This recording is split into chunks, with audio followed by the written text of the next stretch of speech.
औज़ुबिल्लाहि मिनश्शैतानिर्रजीम बिस्मिल्लाहिर्रहमानिर्रहीम। शुरू अल्लाह के नाम से जो रहमान रहीम करीम खालक मालक राज़क वाताउल्ला शरीक है। या हय्यु या क़य्यूम या नाफ़िउ या रहीम या इस्लाम या मोमिनो या अल्लाह है वाहदहुल्ला शरीक है और उसका कोई सा नहीं। हज़ारों करोड़ों लाम मुतनाही दूदो सलाम अल्लाह के प्यारे नबी के नाम। दोस्तों, मेरा नाम है ब्रिगेडियर डॉक्टर ताहिर नवाज़ और अभी मैंने बहुत ही सेंसिटिव, बहुत ही एक टॉपिक मुंतखब किया है। मेरी टीम ने मुझे सजेस्ट किया है जो मेरे दिल और रूह के बहुत बहुत करीब है और जैसे जिसका डैमेज मेरे देश पे बहुत आ रहा है, सोसाइटी पे बहुत आ रहा है, रिश्तों में बहुत आ रहा है। रिश्ते तोड़ फोड़ का शिकार हैं, लोग एक दूसरे से दूर हो रहे हैं, मोहब्बतें कम हो रही हैं और वो बहुत ही अच्छा टॉपिक है जिस पे मैं बात करना चाहूँगा। टॉपिक है अनापरस्ती, ईगोइज़म, ईगोइस्टिक अप्रोच कह लें, उर्दू में अनापरस्ती कह लें कि अनापरस्ती क्या है, ईगोइज़म क्या है और इसके क्या नुकसान आते हैं। तो इसको for the purpose of comfort मैंने इसको दो तीन चीज़ों में डिस्ट्रीब्यूट किया है ताकि हम बड़ी क्लैरिटी में बात करें। सबसे ज़्यादा जो अनापरस्ती मार रही है ये मियाँ बीवी के रिश्ते में आ रही है कि अनापरस्ती के इफ़ेक्ट्स क्या आ रहे हैं, मैरिड लाइफ में क्या इफ़ेक्ट आ रहे हैं, जो स्पाउसेस हैं, जो पार्टनर हैं, ज़िंदगी के साथी हैं, इस जान में भी और उसके बाद भी साथी हैं, मियाँ बीवी हैं, तो मुआशरे की इकाई हैं, उन पे ईगोइज़म या ईगोइस्टिक अप्रोच क्या क्या नुकसान ला रही है। पहला इफेक्ट उस पर आ रहा है कि इनकी कम्युनिकेशन इफेक्ट हो रही है, कम्युनिकेशन ब्रेक डाउन हो रही है।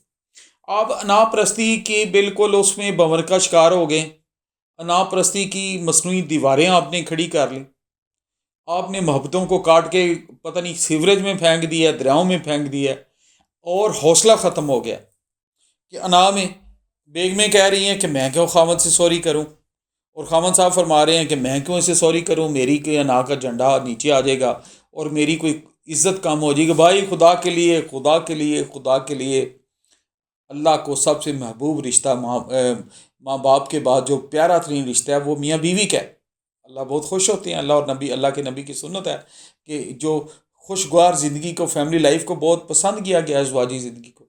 तो मियाँ बीवी के दरमियान जब अनापरस्ती आ जाती है तो मैं इसको कहता हूँ ये रिश्तों की तलवार है। रिश्ते बिल्कुल जितने मर्जी खुशहाल ज़िंदगी हो, जब आप अना का शिकार हो जाते हैं, बाकी जगहों पे भी बहुत डैमेज आता है। तो मियाँ बीवी के दरमियान अनापरस्ती का पहला नुकसान ये होता है कि कम्युनिकेशन कम हो जाती है।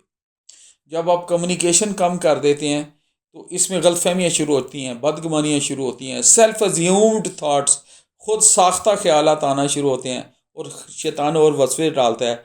जब बातचीत बंद होना शुरू होती है, नाराज़गी शुरू होती है तो बढ़ती बढ़ती बढ़ती जाती है और आखिर में पता चलता है उसके पीछे कुछ नहीं है सिवाय नापरस्ती के।